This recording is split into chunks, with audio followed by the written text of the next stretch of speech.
the decisions that you want to make. And I believe that we have people who are thinking outside the box and looking at the bigger implication for whatever policy we want to implement. When it comes to implementing it, you would still be able to identify that probably at the policy development level, we did not look at these dimensions of it. So as and when it happens, you must quickly come in and make some intervention. I have two major issues with this debate that is ongoing now, because if we have an elected government and they are supposed to run the affairs of the nation, first and foremost, I would want a unity in command. During the course of the week, students demonstrated, or some students demonstrated, against the directive of the vice chancellors that they were to pay for utility services. And we heard on government officials saying that it was a deliberate cabinet decision that the universities or schools, education institutions, the government would pay for them. Then 2 days or less than 24 hours, you heard the Prime Minister also. I don't know whether it was his personal opinion. That's why I asked you, is it my personal opinion you wanted? But I think that we should take this country more seriously.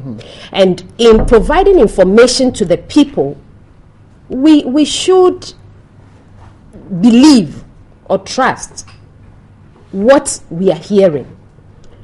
If the Minister for Finance is saying they will pay for critical centers, so to speak, do we or have we put in place the mechanisms that would make it possible that if you have school premises, the classroom or lecture areas will have a separate meter, the hostels, because again, there are residential and non-residential students. Right. You have lecturers on university campuses, you have salons, you have people operating internet cafes, and they are within the traditional halls or the non-traditional halls. How are we going to make sure that all these people will pay? Because they are running commercial the hostels? No, those running the cafeteria and all those things. People are running them for profit. Is it the government who should pay for a private owner? What is the agreement in allowing people to operate in those premises? They run laundry services. They charge commercial rates. So sometimes I don't know whether people are detached from what is happening so that they don't really have a full grasp of what is at stake. So as a reactionary measure, something happens and then quickly we say, then everybody must do this. We must strategically put in the systems that will make whatever policy we want to implement workable. Let's try it on a pilot scale, see how it's operating, and then we can then say that, well, this will work, and then we can implement it on a larger scale. The second one is that if at the end of the day, students are using electricity, water, internet services, and what have you, somebody will have to pay. I was watching the clip you played earlier, I think it was Accra Polytechnic, where some of them were saying that they are giving bills and they pay, but only to realize that for the past 3-4 years, utility bills have not been paid by the school authorities. These things must be made very clear to all the institutional heads and tell them that even as the students are paying you, you should be able to take care of some of these things. And that also goes for maintenance. On every student's bill, you will see maintenance. You will see utility bills. So where is this money going to? So the critical question is that, are the auditors watching? Is the Auditor General really keeping an eye on the public purse? Where are all the state resources going to? You are in school, you are paying a bill. They tell you your school fees is about 9,000 Ghana cedis without even seeing the item-to-item bill. That is for the higher learning institutions. So is the institutions collecting those monies and not paying for the services? So if they are going to disconnect, then you see a screaming headline. Let's say CAF or Kolebu to be disconnected for non-payment of electricity bill. Then the media will come and lead all of us and everybody will be shouting. And we get very emotional about it. But the question is that, Are they generating enough resources? I understand the Prime Minister's argument also, because I heard him yesterday saying that some of these institutions are generating a lot of IGFs, internally generated funds. What are they using them for? They are not a non-profit NGO, so to speak. So at the end of the day, what are they using these resources for? If they are using it to pay allowances or servicing their own vehicles to the detriment of their core function of healthcare delivery, then you have to look at it again. But I am not saying that buying vehicles is not important for the health sector. But again, we must be able to use the scarce resources very efficiently so that everybody would benefit. So that's my take on that. Susan? Well, I mean, somebody has to pay for it. The problem is who has to pay for it. I think there's already some, like Sylvia said, some level of payment from the students. What they want is the students in the traditional halls to pay. Yeah. If you look at it, a lot more of the students now are not in the traditional halls. They are practicing the in, out, out. It's in, out, out. So that means, that means a lot more of the students are paying utility bills in the private hostels anyway. So it's those in the traditional halls that they are asking them to add a little bit more. First, we want to see some transparency in what is already being paid towards utilities, how that is going, before people will be more comfortable to say, okay, then we will add more. Maybe what we are consuming and what we are paying don't match, so we need to pay a little more. Because in the end, it becomes a vicious cycle. The utilities are owed huge this thing. They can't give the service that is required. They will cut you off. The students anyway then will not be able to go to school, or the students will go on strike. School will end anyway. The whole thing becomes murky and a big mess. So first, there should be some transparency. Let the VCs and the principals, etc., show openly how monies that are already being paid towards these utilities do, and what is the margin between the difference in what is being paid and what actually needs to be paid, so that there's a continuous supply. Okay. Then how many students are actually going to pay for it? Because if we look at the percentage, and the percentage is that it's only those in the traditional halls, and that percent is maybe 30% of the whole school. So that means 70% of the whole of the school are already paying these utility bills. 30% cannot hold the rest of the 70% to ransom. Because the issue about it is that sometimes, and I have been a student leader before, not all students all students understand the issues. And yet, if their leaders say they are going forth to do something, they will not even consider how that affects them. They will support it. Yeah. But if you look at it, and 70% of the students are already in the hostels and paying it, they should not allow the smaller percentage to hold them to ransom and say, we are going on strike because you've asked us to pay more. So we need to look at it holistically. Yeah. The government has said that they are going to pay for the lecture halls, etc., etc. We need to hold them also to that. Because there are many times that the government has promised and has not lived up to expectation. So if they say that they're going to pay for the lecture halls, for the science labs, etc., let them meter those places. Let those bills go to them. They should pay for them, because we know government always defaults in payments. And that is not good enough. I mean, that is not a good culture at all. Yeah. And then if it is the halls, they are metered properly. Those who are doing commercial are paying. The students are see where exactly their monies are going to. Okay. And the students must also conserve energy. This is only about paying. For me, this whole thing is confusing, and then for me, it's also another evidence of lack of proper planning and irresponsibility. The issue is, who was responsible for paying the bills before we got where we are, and why were the bills not paid? Why did the bills have to pile up for years? As I have said before, I think bills are payable monthly. So if the bills are not paid at the end of the month, ECG should be seen to be doing something and then take actions from there. Secondly, students pay for utilities. is it a case that light bill is excluded from the fee that they pay for utilities? What is the component with respect to the utility? The issue, there's not a lot of information and clarity in the system. I think all sides need to sit down and talk. What are students already paying for?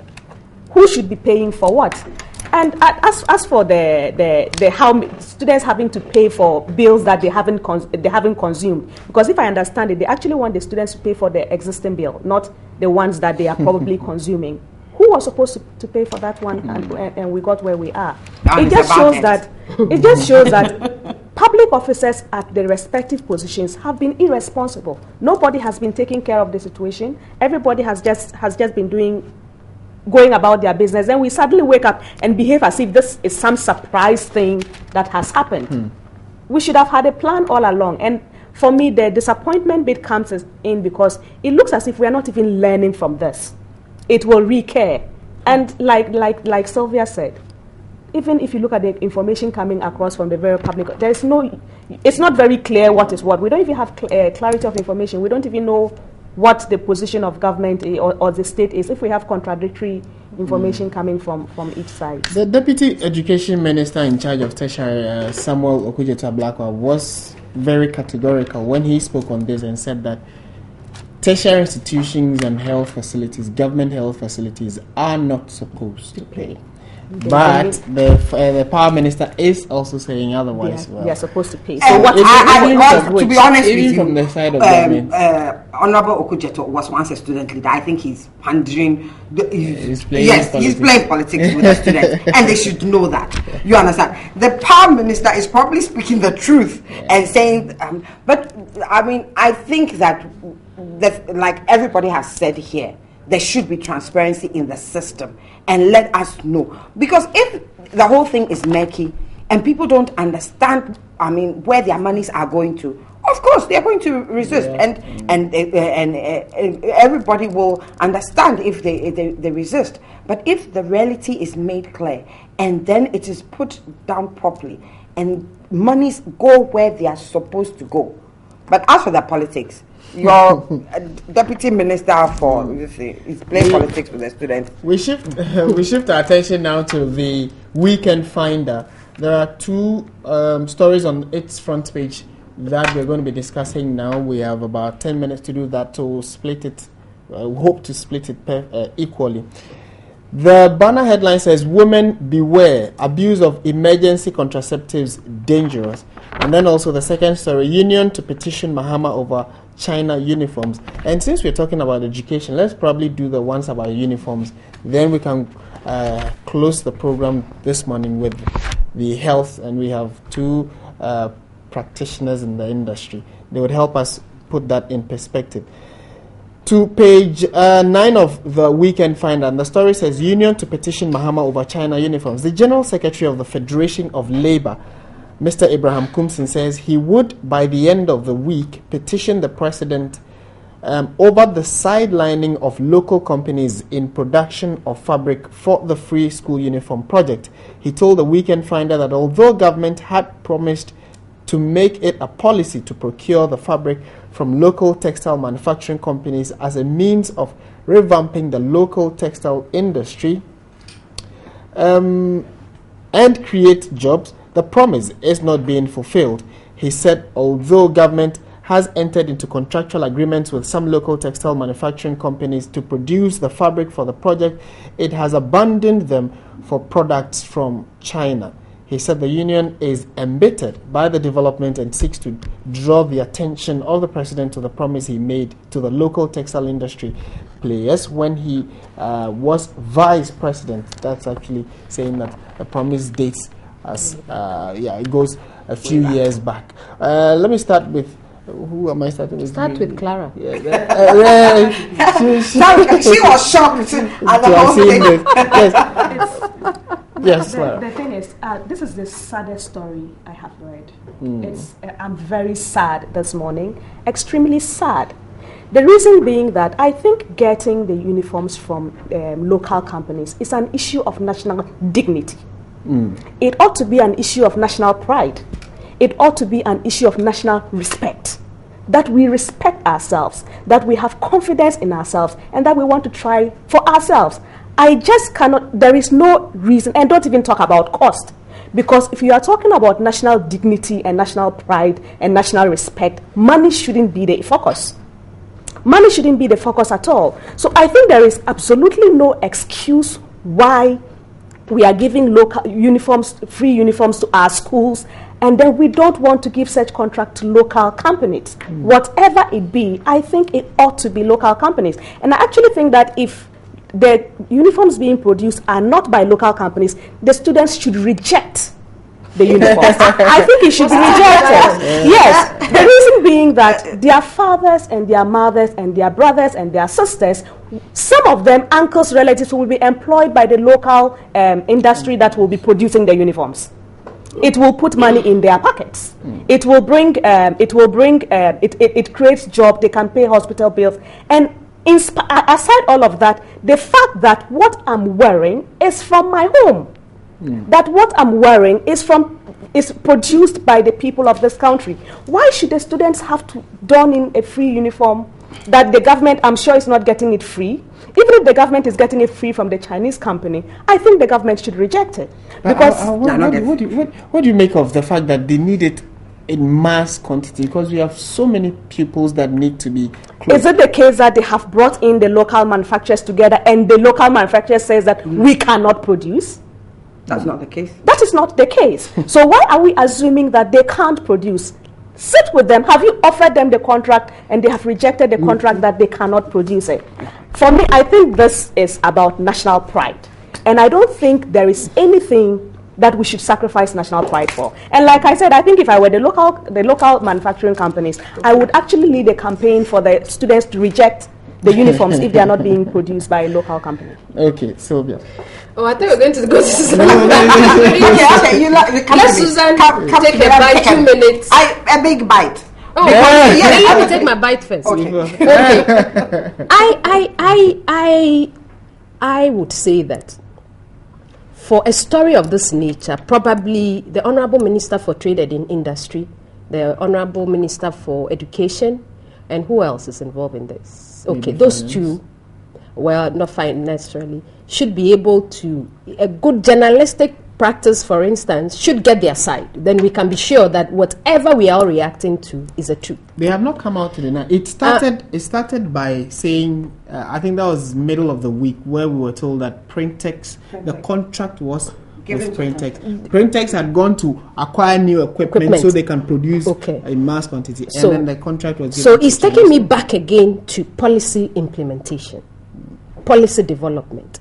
Because you see, I'm told, the little I know about the textile industry is that they've moved on, highly technological, and it makes your costs a little bit lower for you, so you have a very competitive price. And Clara says it shouldn't be about money. But again, we have so many competing interests in this country. For the roads, for the energy sector. Today, you didn't bring anything about energy, but asking people to pay for utilities comes under energy. So sometimes I would be number one to advocate for anything that a Ghanaian corporate entity can be able to produce. Right. We should protect the national interest, but I would want to hear from the relevant sector ministries that I've mentioned telling us that the agreement or the intention to get our local industries to samples. Did they say that this is the real thing? No, Clara is very sad, but you shouldn't be sad, because let me tell you, the arguments that we make in the public spaces shapes policy. So I would want to say that for Mr. Kumsen, who is with the Federation for, is it Labour? Labour, yes. They should make their voices heard in the public spaces, talk to the relevant agencies that have been mandated to superintend over some of these things, and follow it through. If it means you all need to refuse the uniforms, as Clara is saying, probably we can start from somewhere. But I am all for protecting the Ghanaian industry, because the taxes that they will pay to GRA would help us develop our nation. So it is not about people supplying and repatriating these foreign currencies outside of this country. Anything that would protect the national dignity, respect, pride, what have you, I'm all for it. But in doing all these things, let's be very careful that we don't get too emotional, as Clara says. It's so very sad. Yes. I'm so sad. Well, hey, the textile industry thing is a sad story. Look, 15 years ago, in this country, we were producing about 25,000 tons of cotton, the same as Burkina Faso. We have only moved up to about 30,000 tons of cotton. Burkina Faso have moved to 300,000 tons of cotton. They are competing with Mali. They are in the West African region. They are the largest producer of cotton. What are we doing? Agri provides jobs for people. If we had invested in the cotton industry would be the cocoa of the northern territories, of the northern region. Yet, we have let it go. You understand? And our textile industries are dying and competing with China. Look, in China, the workers there earn about $90 a month or less. They work 6 days a week, so labor is cheap. And they don't do this strike and tomorrow we're going on strike business. They don't do it. We can't compete with that. So we need to find a niche for ourselves and protect that niche.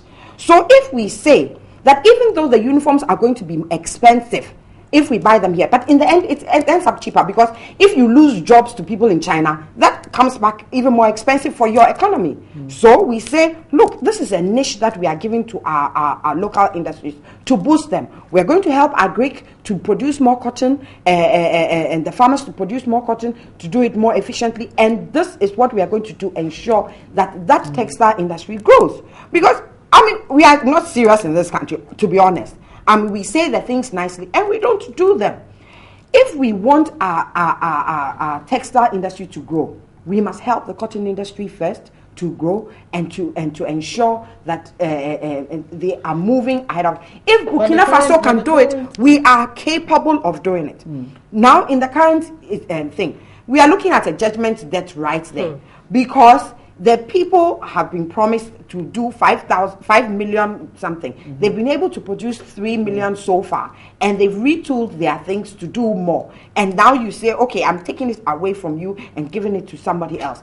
I won't be surprised. Hey, I may be wrong, but maybe somebody's Nokofio is there somewhere. You see, and somebody is getting some Nokofio and feels that, let me do a deal with China and get that. But I think that, we ought to be more serious in this country. We ought to look 10, 15 years back and see the mistakes that we did there. And then when we start thinking about ourselves, we must think 40 years ahead. Where we want to be the industry 40 years ahead. Probably this will be factored in the 40-year development plan. Well, I should hope so. The last few seconds, because I think our time. I think that two things. The first thing is that we have to start believing in ourselves, and then teaching our children to believe in themselves. We are not going to teach that lesson properly if all we are doing is always running somewhere to go and get something and then give excuses why. And the issue of the cost, even if we are saying that it's expensive for us to produce it, I believe that we have enough expertise and people to even talk about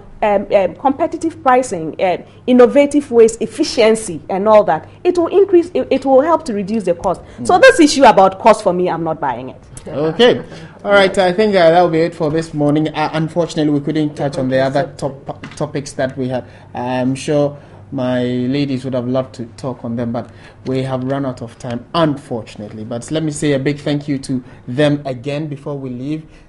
Sylvia Retose is a nurse tutor and joined us this morning. We have Clara Kasati. She is with Casa Law Firm and a lecturer at GIMPA, law lecturer at GIMPA as well. And then also Susan Eduamankwa, second vice chair of the Convention People's Party and a practicing pharmacist. Yeah, we didn't talk about the pharmacy story. I wanted us to, but they will bite me if I do that. Okay, so thank you very much for joining us this morning.